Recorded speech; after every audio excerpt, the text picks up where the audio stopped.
கர்த்தராகிய இயேசு கிறிஸ்துவின் நாமத்தினாலே அன்பின் வாழ்த்துக்கள்.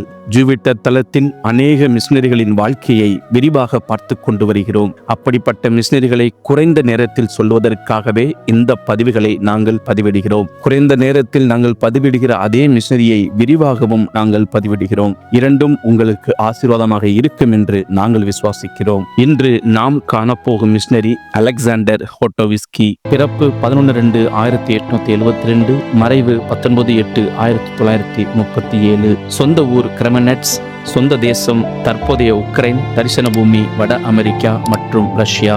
அலெக்சாண்டர் என்பவர் அமெரிக்காவுக்கு ஆர்த்தடாக்ஸ் திருச்சபை மிஷனரியாகவும் ரஷ்யாவில் போல்ஷெவிக் ஒடுக்குமுறையின் போது இரத்த சாட்சியாகவும் திகழ்ந்தவர். ஒரு பக்தியுள்ள குடும்பத்தில் பிறந்த அலெக்சாண்டர் தனக்கு திருச்சபை மற்றும் ஊழியத்தின் மீது ஆர்வத்தை ஊட்டிய பெற்றோரிடமிருந்து ஒரு நல்ல கிறிஸ்தவ வளர்ப்பை பெற்றார். அலெக்சாண்டர் தனது பட்டப்படிப்பை முடித்தவுடன் அமெரிக்காவின் நியூயார்க் நகரத்தில் புதிதாக நிறுவப்பட்ட செயின்ட் நிக்கோலஸ் ஆர்த்தடாக்ஸ் தேவாலயத்தில் பணியாற்ற நியமிக்கப்பட்டார். அவரது மனைவி மரியாவுடன் அலெக்சாண்டர் 1896 நியூயார்க்கை வந்தடைந்தார். குறிப்பாக அமெரிக்காவில் உள்ள ஆப்பிரிக்கா மற்றும் ரஷ்ய நாடுகளிலிருந்து குடியேறியவர்கள் மத்தியில் அவர் தனது ஊழியத்தில் கவனம் செலுத்தினார். அவர் தனது தேவாலயத்தில் ஒரு வசதியான வாழ்க்கையை அமைத்துக் கொள்ளாமல் வட அமெரிக்கா முழுவதும் பயணம் செய்து பிலடெல்பியா, யான்கர்ஸ் மற்றும் பாசாயிக் உள்ளிட்ட பல நகரங்களில் திருச்சபைகளை நிறுவினார். நியூயார்க்கில் உள்ள கட்டிடக்கலை ரீதியாக குறிப்பிடத்தக்க மற்றும் கம்பீரமான செயின்ட் நிக்கோலஸ் கேத்தட்ரல் இன்றும் அவரது முயற்சிகளுக்கு சான்றாக உள்ளது. அவர் மேற்கொண்ட மிஷனரி பயணங்கள் சுலபமானவைகள் அல்ல.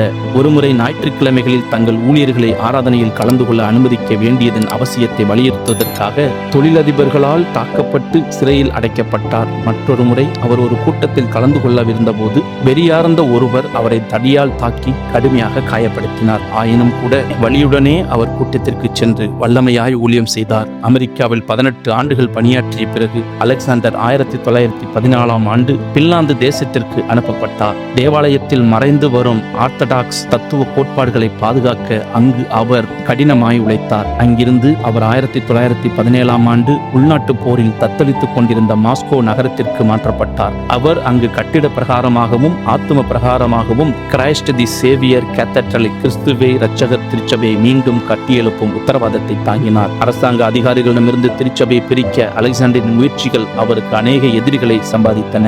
அவர் அநேக தரம் கைது செய்யப்பட்டு 1924 சைபீரியாவிற்கு நாடு கடத்தப்பட்டார். 1937 அலெக்சாண்டர் ரஷ்யாவில் புரட்சிக்கு உதவுகிறார் என்ற போலி காரணத்துக்காக அவர் மீண்டும் கைது செய்யப்பட்டு ஆகஸ்ட் 19, 1937 அன்று மரண தண்டனை விதிக்கப்பட்டு தோட்டாக்களால் துளைக்கப்பட்டு கொல்லப்பட்டார். பிரியமானவர்களே, கிறிஸ்துவின் மீதான உங்கள் அன்பு உங்கள் சொகுசு வட்டாரத்திற்கு வெளியே பணிபுரிய உங்களை உந்துவிக்கிறதா? கர்த்தாவே, என் பலத்தின் மற்றும் சுகத்தின் வரம்புகளை தாண்டி சுவிசேஷத்தை எடுத்துச் செல்ல நீரே எங்களுக்கு உதவி புரியும். கர்த்தர் தாமே உங்களை ஆசீர்வதிப்பாராக.